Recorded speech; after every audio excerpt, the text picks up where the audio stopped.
Neville Goddard, 21 de octubre de 1969. Redención. En la carta de Pablo a los romanos se nos dice que este mundo es un mundo de tristeza. Luego nos da la razón y el fin glorioso que produce, diciendo: considero que los sufrimientos de este tiempo presente no son dignos de comparación con la gloria que ha de ser revelada en nosotros. La creación espera con anhelo la revelación de los hijos de Dios, porque la creación fue sujeta a vanidad, no por su propia voluntad, sino por la voluntad de aquel que la sujetó en esperanza, porque la creación será liberada de su esclavitud a la corrupción y obtendrá la gloriosa libertad de los hijos de Dios. Aquí vemos que la redención del universo depende de la revelación de nosotros mismos, porque, enterrados en este mundo, somos hijos de Dios pero no lo sabemos. El mundo no nos sometió, nos sometimos. Nadie nos quitó la vida, los colocamos nosotros mismos. Tenemos el poder de dar nuestra vida y el poder de retomarla. Al venir a este mundo con un propósito, deliberadamente nos convertimos en lo que somos con la esperanza de que algún día nos levantaríamos y redimiríamos al mundo liberándolo de su esclavitud a la decadencia. De esta manera se puede contar su conexión con el plan de redención llamado Jesucristo. Es como una historia visible que se comprime en unos pocos años, y la historia eterna de la salvación, que se desarrolla continuamente a lo largo de los siglos. En un determinado momento estas dos historias se unen para unirse en una sola persona, que es el Hijo de Dios y la revelación de su verdadera identidad. Tú y yo partimos del mundo de la eternidad y vinimos aquí con un propósito divino. Y es aquí donde nuestra verdadera humanidad y la verdadera divinidad de Jesucristo se unen y se convierten en una sola persona. Piense por un momento en Jesucristo como historia divina que usted experimentará mientras esté en el mundo de la historia humana. Juan cuenta este evento en la historia de la resurrección de Lázaro. Recuerde, Mateo, Marcos, Lucas y Juan no son personajes históricos, sino libros que llevan sus nombres. Los autores de estos libros tomaron eventos que están separados en el tiempo y los entrelazaron en una experiencia dramática. El capítulo 11 del libro de Juan comienza identificando a Lázaro como el amado por el Señor Jesús, pero que está muerto. Jesús, al oír esta noticia, retrasa su viaje y cuando llega, Marta, hermana de Lázaro, le dice: si no nos hubieras dejado, mi hermano no habría muerto. Y cuando llevaron a Jesús a la cueva donde estaba enterrado Lázaro y dio la orden de quitar la piedra, Marta dijo: Señor, ya apesta porque lleva 4 días muerto. Antes de este evento Jesús sabía que era la resurrección, y cuando le preguntó a Marta si creía, ella respondió de esta manera: sí, Señor, creo que tú eres el Cristo, el Hijo del Señor Dios que viene al mundo. Note el tiempo dado aquí, el que viene al mundo, por lo tanto, ¿a dónde se dirige? Si tú y yo estuviéramos hablando cara a cara, ¿no estarías aquí conmigo? Entonces, ¿la conversación no se lleva a cabo internamente, como si uno mismo hablara consigo mismo? ¿No te estás diciendo a ti mismo que eres el Señor que viene al mundo? Ahora, cuando se dio la orden de quitar la piedra, se dice que habrá un olor desagradable. Esta es una señal muy importante, porque cuando fue quitada la piedra, dijo: Lázaro, sal. Entonces salió el que estaba muerto, atado de pies y manos, con un pañuelo cubriendo su cabeza. Lo soltaron y lo dejaron ir. Quizás pienses que esto es historia secular, pero te digo que no lo es. Juan tomó acontecimientos de la historia divina que estaban separados en el tiempo y los entretejió en esta gran experiencia. Sé que esto es cierto. Juan tomó el primer evento, que es la resurrección, y el último evento, que es el descenso del Espíritu Santo en forma corporal como paloma, y los entretejió en un cuadro grandioso y complejo. Sin embargo, los acontecimientos están separados en el tiempo por 3 años y medio. La resurrección de Cristo en ti y tu nacimiento desde arriba son inseparables porque nacemos de nuevo por la resurrección de Jesucristo dentro de nosotros.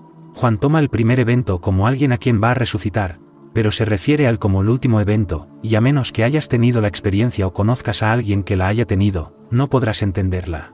Tengo libros sobre la Biblia en casa, pero ningún erudito ha tocado esta verdad, porque la verdad no se prueba lógicamente.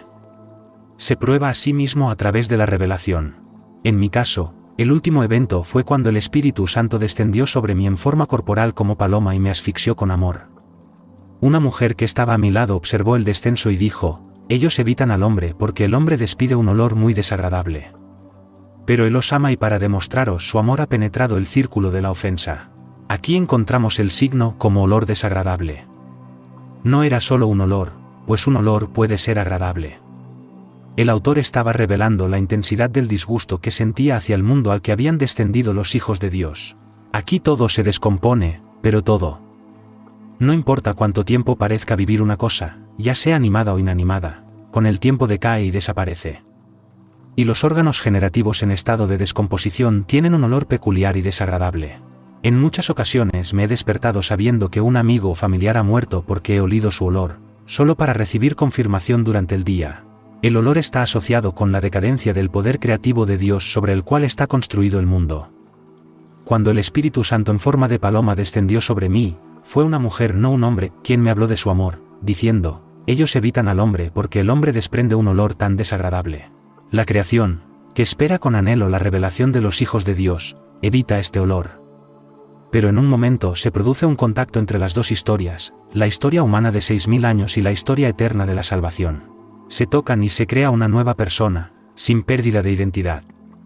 Eres consciente de que te tocan y del ser que te toca. Ese ser es Jesucristo, el hombre eterno y celestial. Poco después de ese momento te quitarás el manto de carne y dejarás este mundo de muerte por última vez, porque habrás entrado en tu herencia celestial, que es el cuerpo del Señor, Jesucristo. Creando cualquier cosa a voluntad, todos tus deseos se volverán objetivamente reales. Ese es el poder que estás heredando, junto con un cuerpo para apreciarlo plenamente. Ahora bien, la creación espera tales contactos, porque ha sido sometida a la inutilidad, no por su propia voluntad, sino por la voluntad de aquel que la sometió, con la esperanza de revelar a los hijos de Dios, pues así lo son todos.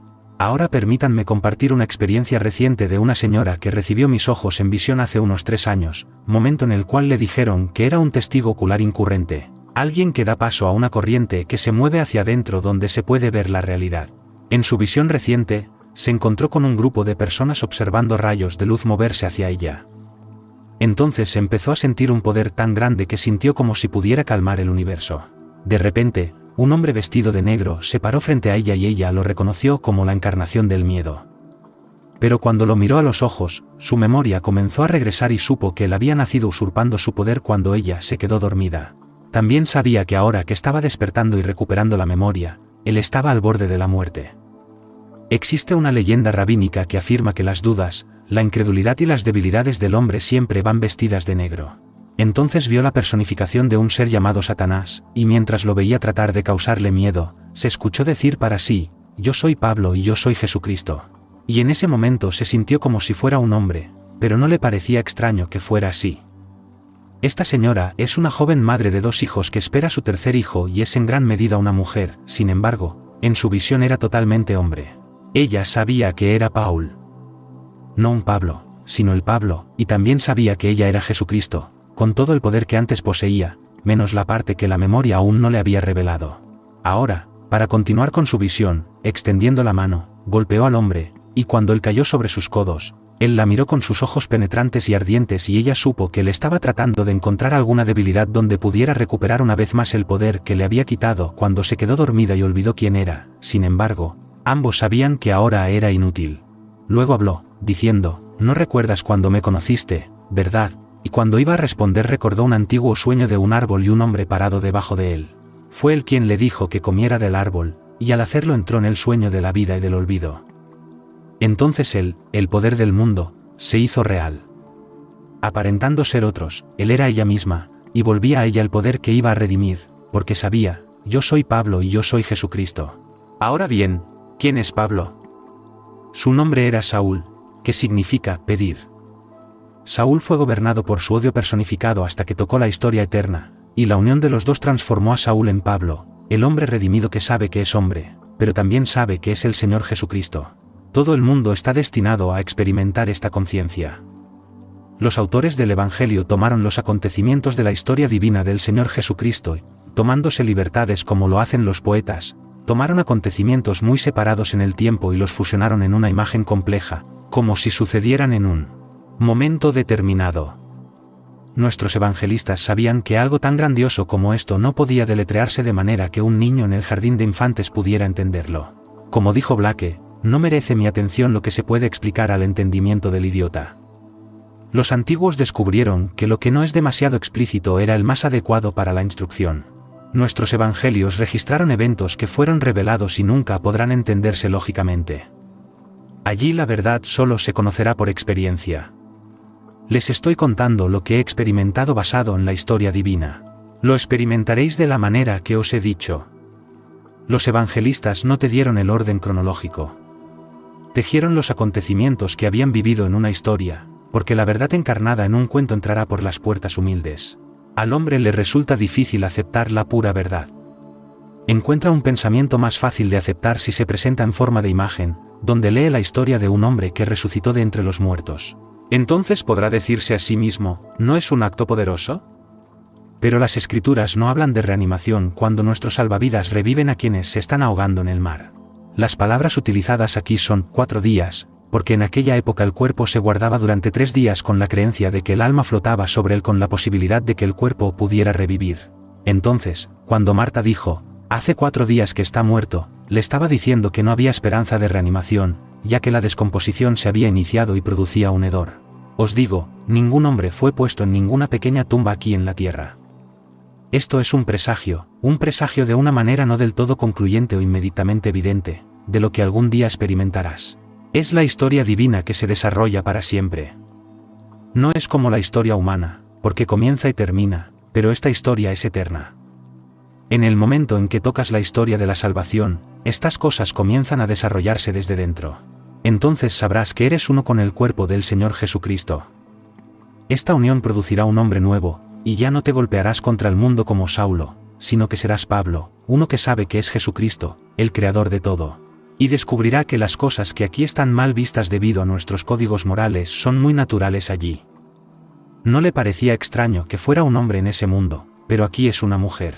Ahora bien, el libro de Juan tiene 2 finales. El verdadero final se encuentra en el capítulo 20, mientras que el capítulo 21 es un epílogo. En el capítulo 20 se hace esta declaración, muchas otras señales hizo Jesús que no están escritas en este libro.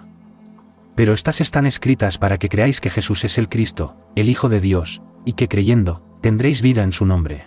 Hay una serie de experiencias que vas a tener relacionadas con esta historia eterna que no están registradas, pero todos experimentarán los eventos allí escritos. He compartido con vosotros la serie de visiones que he tenido y que encajan en el periodo de tiempo indicado, y todavía tengo experiencias relacionadas con la historia divina, porque puedo encontrar su paralelo en el Antiguo Testamento. Mi memoria ha regresado y ahora sé que el drama se vivió antes de que descendiéramos y perdiéramos la memoria. Pero a medida que nuestra memoria regresa tenemos estas experiencias y podemos contarlas, pero no podemos compartirlos con otro, porque tienen lugar en una tierra desconocida para el hombre mortal. La experiencia de esta señora es cierta. Ella es Pablo y ella es Jesucristo, sin embargo, ella es en gran medida una mujer aquí. Esto no es reencarnación. Pablo es solo la personificación de todos los que han sido transformados de Saúl a Pablo. Llamado el Camino, Saulo perseguía la historia divina, y cuando escuchó las palabras, Saulo, Saulo, ¿por qué me persigues?, pregunta, ¿quién eres, Señor? Y vino la respuesta, Jesús, ¿a quién vosotros perseguís? ¿Dónde tuvo lugar esta conversación? ¿En la mente? Si esta noche escuchas esta historia y te niegas a aceptarla, estás persiguiendo al Señor mediante la negación. Pero en la plenitud de los tiempos la historia de Jesucristo estallará dentro de ti y entonces sabrás que era a ti mismo a quien has estado persiguiendo, porque sabrás por experiencia que eres el Señor Jesucristo. ¿Quién hubiera pensado que esa simple y pequeña declaración en el capítulo 11 de Juan, ya apesta, podría ser tan profunda? Sin embargo, se nos dice que aquel sobre quien desciende el Espíritu es el elegido. Aquí están los elegidos, desvelando a un hijo más de Dios, y al final todos los hijos revelados formarán el Padre. No hay libro comparable a la Biblia, que es la verdad revelada y no la verdad que ha sido descubierta mediante algún proceso lógico. Todos escucharán las palabras de Marta. Fue ella quien se paró a mi izquierda y dijo con voz muy autoritaria, evitan al hombre porque el hombre desprende el olor más desagradable. Esto es lo que quisieron decir los traductores de la versión King James cuando dijeron, apesta, porque todo hombre apesta, haciendo que el mundo desprenda un olor ofensivo para aquellos que observan en la eternidad. Están esperando ansiosamente el revuelo que les diga que pueden bajar y redimir a aquel que no es más que una exteriorización de ellos mismos. Y en el momento en que se toca al Eterno, la virtud se apaga y el que tocó queda curado. Entonces ese comienza a pasar de aquí a la eternidad. Puedo decirles, como lo he hecho a lo largo de los años, la manera cronológica en que tuve las visiones, pero no importa si es una historia cronológicamente verdadera o no. Los poetas que escribieron los evangelios contaron sus experiencias en forma poética. Un día, Aldous Huxley me dijo, hay 3 tipos de escritos, periodismo, literatura y escrituras. Aquellos que son considerados gigantes literarios no pueden escribir escrituras. Huxley admitió que no podía, porque es una verdad revelada, y por lo tanto, algo completamente diferente. El periodista escribe de manera hermosa y emocionante, pero ningún periodista sería considerado jamás un gigante mental en el uso de las palabras en la literatura real. Por otro lado, aquellos que escriben buena literatura no podrían escribir escrituras. Y si pudieras entender las escrituras tal como están escritas realmente, sabrías que es poesía inspirada, pero nuestros transcriptores no pudieron llevarla a su forma poética. Todo el que lee la escritura se conmueve con ella, porque le está hablando al ser en lo más profundo del alma, así que no lo trates como literatura porque no lo es. Vi en el periódico de hoy que una exmonja está enseñando la Biblia como literatura en UCLA. Puedes hacerlo si quieres, pero eso no es religión. Las escrituras ciertamente no son historia, ya que no hay ningún lugar en esta tierra donde un hombre haya sido enterrado durante 4 días, habiendo sido probado que estaba muerto, y que resucitó de la tumba. Pero yo os digo, habéis estado enterrados durante miles de años. No sabes que lo eres, pero los observadores en la eternidad sí lo saben, al recibir de ti, multiplicado por los miles de millones de personas que estamos aquí, un hedor más allá del sueño más salvaje del hombre. Si alguna vez has visitado los corrales de Chicago, sabrás el olor tan horrible que hay allí. Bueno, multiplica ese olor por la población del mundo y el hedor será más allá de toda comprensión. Pero su amor por ti es tan grande que, un día, penetrará este círculo de ofensa. Entonces serás Pablo, un ser transformado, unido a aquel que es Jesucristo, y los dos regresaréis juntos como un solo Señor. Cuando leas las Escrituras, no descartes el pensamiento más simple expresado allí, porque lo vas a experimentar. Sabrás que Lázaro no es alguien de afuera. La palabra significa Dios ha ayudado. Ningún hombre puede redimirse a sí mismo, solo Dios puede hacerlo, por eso Dios ha ayudado. Hay innumerables escuelas que enseñan la autorrealización y el autodesarrollo, prometiéndote la autorrealización haciendo lo que dicen. Si quieres creer que debes pagar a otros para que te enseñen, perderás tu dinero porque no pueden entregarte los productos. La gracia y la verdad vienen por medio de Jesucristo. Que nadie te engañe haciéndote creer que haciendo ciertas cosas serás salvo. Más bien, pongan su esperanza plenamente en la gracia que recibirá cuando Jesucristo sea revelado en ustedes. No rechaces esta historia. Créelo firmemente y pon tu esperanza en que sin hacer nada externo su revelación llegará a ti. Y cuando lo haga y lo compartas con otros, no todos te creerán. Es posible que descarten sus experiencias como sueños maravillosos o alucinaciones. No esperes, solo porque un hombre es inteligente, que te entienda cuando hablas de estas profundidades, porque ellos con su doctorado no pueden entender tus palabras y proclamarán con orgullo que son agnósticos. Hace poco leí esta afirmación: el hombre que se poda en el agnosticismo solo confiesa que es un ignorante. Esta es la palabra latina para no sabemos, como lo es la palabra griega, agnóstico. Así pues, quien se poda en el agnosticismo está confesando, en griego, que es un ignorante latino. Díselo a alguien que se dice agnóstico y lo más probable es que te dé una bofetada, pero te digo, la verdad de la que hablo no se adquiere en las universidades. Lógicamente no tiene sentido, pero es la historia eternamente verdadera. La redención es la boda entre la historia visible y la historia de la salvación, y cuando se encuentran crean un nuevo ser en una sola persona, que es Pablo, que es Jesucristo. Recuerda darle like a este vídeo. Suscríbete y deja que el sonido de la campana te guíe de vuelta. Ahora entremos en el silencio.